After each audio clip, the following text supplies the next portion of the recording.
Yes, nongeye kubasuhuza nshuti bakunzi ba Abitonda TV. Nitwa Kwitonda Pride. Mbere ko utangira ikiganiro cyacu viyo umufana, ndagira ngo mbere na mbere dutangire tureba zimwe muri video ngira ngo tuganireho. Ku buhanga bw'ibyuma badufasha bakadushiraho video hano tukabana tukarebaho gato cyane. Ndibaza ni Joyeuse akakanya. Okay. Hise yinjira.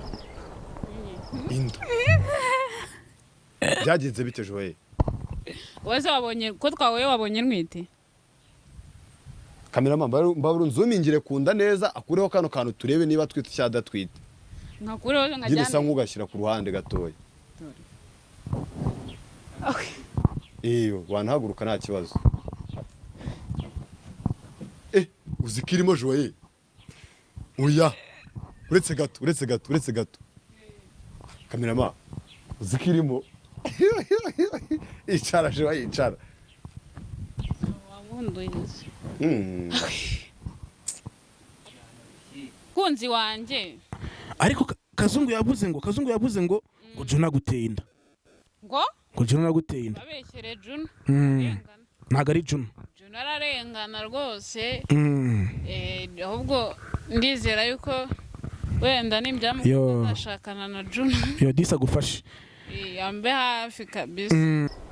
Yes, mwayibonye rero mwayibonye. Aya namwe mu mashusho twakuye mu biganiro bigiye bitandukanye uyu Joyeuse wa Juno yakoze kugira ngo ari kuvuga ku bigendanye nuko atwite. Byari byatangiye byavuzwe mbere yuko we abyivugira. Nk'ubwa mbere ngiye nari nabibonye kuwitwa Kazungu Kaboss abipostinga kuri Instagram ye yandikaho ngo Juno yateye inda Joyeuse. Byari ibintu ubona nyine biri komplike ukuntu abantu babivugaho byinshi muri comment. Nagereje kuzicamo abafana benshi twabivuzaho bigiye bitandukanye, bamwe bati Juno ntiyabikora, abandi bati ibingibi ntibaho, abandi bati ni prank. Then nyuma tuza kubona noneho n'abandi ba influencer batandukanye babipostinga harimo badumba n'abandi. Nyuma tuza kubona no ibiganiro yagiye akora uyu Joyeuse. Icyambere ni kuri DCTV Rwanda yakoranye n'uwitwa Sort Official baganira, harimo video umwe mumaze kureba. Ikindi ni kuri Joyeuse wa Juno TV naho video imwe yaho umaze kuyireba. Ni video twanyeje gukuramo kugira ngo duse nk'abasobanukirwa neza ese ibi bintu bimeze bite. Umve ngo munsengere umwana wanjye akomeza amere neza. No mugabo nagiye kumusura iwe nyine. Buretse gato wagiye kumusura iwe? Nyine nagiye kumusura nyine ahantu yari yaje. Ubwo nyine ubu nanjye nekiza ko ibi ariho byavuye. Wagiye kumusura iwe gutumwiza ukuri? Ntabwo mbizi nanjye. Wagiye kumusura iwe nukugerayo? Nyine nagezeyo nsabana n'abandi nyine nahasanze nyine uko byarangiye. Yo bwari ubwa mbere umusuye? Bwari ubwa mbere nyine duhuye. Yo no kuri hangane nuko uragiye uramusuye nose yakwakirije iki? Nyine ni ibisanzwe tu nkuko wasura umuntu akakwakira, hari amafanta nyine yo kunywa nanjye ndanywa. Teguye nyine nyine ngira ngo ni ibintu bisanzwe byuko nyine umuntu yateguye. Nuko uramusuye akwakira gwa fanta nose Joyeuse inda yaje mute kuko? Ntago nzi ukuntu byagenze pe. Ntago mbizi gusa nyine nta kundi nyine. None se kangubaze wenda umbwiza ukuri. Joyeuse waragiye nyine kwakira. None se wowe wisanze uryamye he sasa? Ngiye naryamye mu ntebe, niho nari ndyamye n'ubundi. Niho nari ndyamye kabisa. Pego umuhungu. Yo nuko usanze mu ntebe uryamye mu ntebe. Nose Joyeuse ubyuka babwiye nyine nabonye nabyutse mbona amaraso. Ubona amaraso? Yes. Mana we. Mbere na mbere twe turabafana. Ikiganiro cyitwa viyo umufana. niko kwitonda Pride. Iyi ni Abitonda TV. Kanda subscribe nuturayikanda, kanda share ikiganiro kigere kure n'inshuti zawe zijye zidukurikirana, ubashishikarize gukanda subscribe kuko ibiri imbere nibyo byiza. Uyu munsi turi gutangira, aho ubona amakosa byandika muri comment udukosore, aho ubona ibibazo andika muri comment utubwire uti ibi ni mu bikosore, kugira ngo show yacu ikomeze kugenda neza. Tugiye gukora show y'iminota mike cyane ishoboka, kubera ko igihe ntago biba byoroshye, ariko uko bizagenda bigenda neza tuzagenda tuyongera cyangwa se tuyigabanya bitewe nuko mubyifuza. Rero ndagira ngo dutangire kuri iki kigendanye no gutwita kwa Joyeuse. Joyeuse mbere na mbere muramuzi, yari umustar amaze igihe kirekire, yaramamaye byabaye imbarutso kuko we yaje avuga ngo akunda Juno. Benshi muramukunda, benshi turamukunda, tubafana be, kugeza ubwo yasohoye n'indirimbo, zimwe mu ndirimbo ze nazo turazikunda, tukaya tuzivibinga mu buryo bugiye bitandukanye.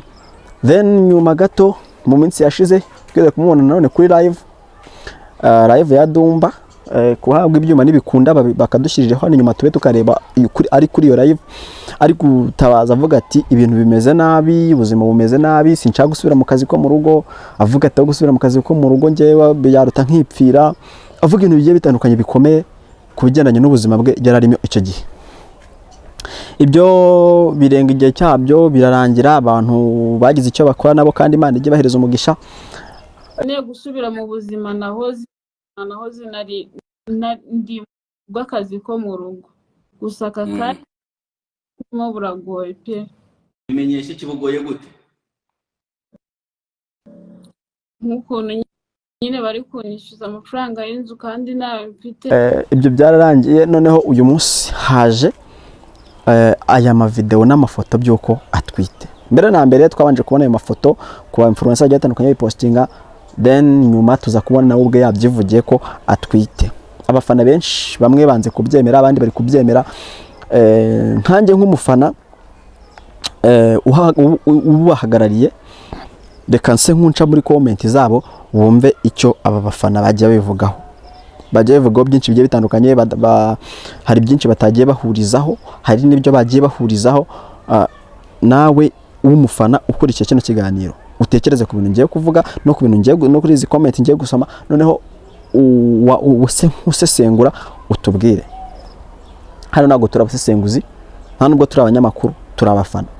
Yitwa view y'umufana kino kiganiro, nitwa Kwitonda Pride. Iyi ni Abitonda TV. Mujye mudukurikira umunsi ku munsi, kanda subscribe, kanda share, liking iyi video. Jya natwe umunsi ku munsi, andika muri comment icyo twakosora cyangwa se icyo wakunze cyangwa se ikiza kiri muri iyi content. Niba hari ikibazo ufite watubaza, ukeneye kumvugisha personally birashoboka cyane. Nitwa Kwitonda Pride kuri social media zanjye zose, nitwa Kwitonda Pride. Reka dukomeze dutangira dusoma comment z'abantu bagiye batanga ku biganiro uyu Joyeuse yagiye atanga. Comment ya mbere,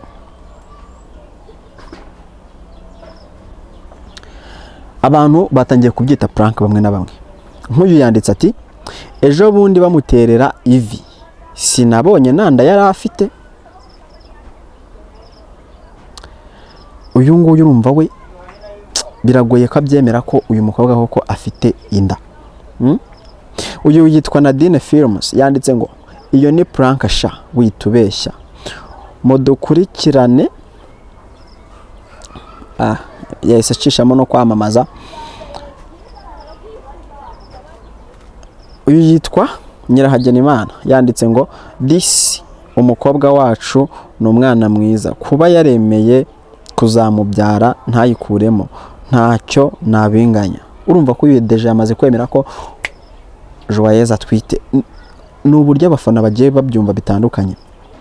Uyu yitwa Mukarukundo ati kubyara ni byiza sheri, icyo kibondo Imana iguhaye uzagifate neza, wirengagije uzagifate neza wirengagije ibyo byose yagukoreye. Sinzi ngo ninde. Uyu yitwa Emmanuel yanditse ngo ariko mwagiye muvugisha ukuri ko ari igifu cye kimeze okay kandi uko avuga kandi rangeje ariko ni kabi. ariko yashaka kuvuga ko afite igifu kinini mu busanzwe. Guys, urumva abantu ntibari kubyemera. Nk'uyu nguyu urumva ko yanze kubyemera kuvuga ati asanzwe afite mu nda hanini, none muri kugira ngo ni arimo arabeshya ngo ni ugutwita, kandi mu by'ukuri we ari kutubwira ko atwite. Abandi twebwe nk'abafana tubibona bigiye bitandukanye.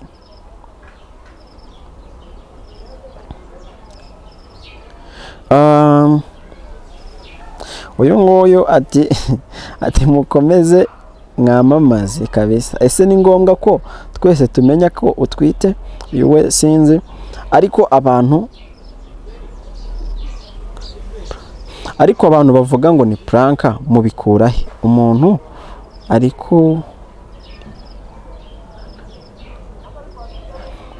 ari kubyerekana kandi natwe turi kubibona ko atwite. Pole sana. Uyu nguyu urabona ko yamaze kubibona ko atwite. Kuba atwite sinabihakana, ariko ibyo ari kuvuga ndumva abeshya. Ahangaha harimo nanjye akantu kankonfuzinze. Mwibuke ko nanjye ndi umufana, ni uburenganzira bwanjye gutanga igitekerezo, ariko ndaje mbaye igitekerezo cyanjye mu kanya kamanye nsome comment z'abantu hano.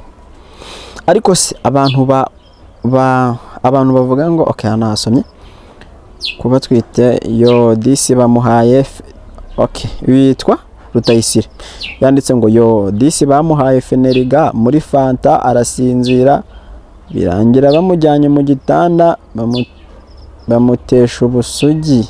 Ati yo uyu nguyu yababaye cyane sha. Aha ho ndumva abeshya pe. Uyu byanditse yitwa Iyizire Olive. Ati sha aha ho ndumva abeshya pe. Niba utazi igihe byabereye se ukaba warabyutse ugakeka ko wagiye mu mihango, wabwiwe n'iki waguteye inda, cyangwa ni ya Roho Mutagatifu? Akantu namwe mukibazeho. Ngo yarabyutse ngo mu gitondo abananiye mu ntebe, nuko uko yabivuze. Wenda ndaje nse nkubinyuramo gake kuntu yabivuze, ariko sinzi nyine biragoye kubyumva, kuko yaravuze ngo agiye kwakira ngo umuntu wo mu diaspora wari waje mu gihugu. Noneho bagezeyo ngo kugira ngo baganire nyine nk'inshuti, kuko rasanzwe ngo baziranye, ngo bamuha fanta arayinywa, ariko ntiyamenye ibyakurikiyeho. Ngo yaje gukanguka abona aryamye mu ntebe, ngakanguka abona aryamye mu ntebe, ngo n'amaraso menshi ari aho ngaho, ngo ni cyayi naho yavuze ngo ngakanguka ngo n'umutwe uri kumurya. Noneho ngo ntiyavuze ngo byagenze bite, yavuze ati hamwe ati umutima uratera, ahandi avuga ngo nagize ngo ndi muri bya bihe nyine ngo ndangije ndabyihorera. Ibi bintu ari kuvuga ni ibintu bigize icyaha mu byibuke, kuko gufata umuntu ukamunywesha ibintu bituma atabawe, warangiza ukamukoresha ibindi bintu ushaka, icyo ni icyaha. Guys, ibi bintu namwe nyine turi abafana ahangaha, ntabwo turi nk'abasesenguzi, ariko nk'abafana tuba tugomba kureba ese ibi bintu twabyumva nk'abafana cyangwa ntabwo twabyumva.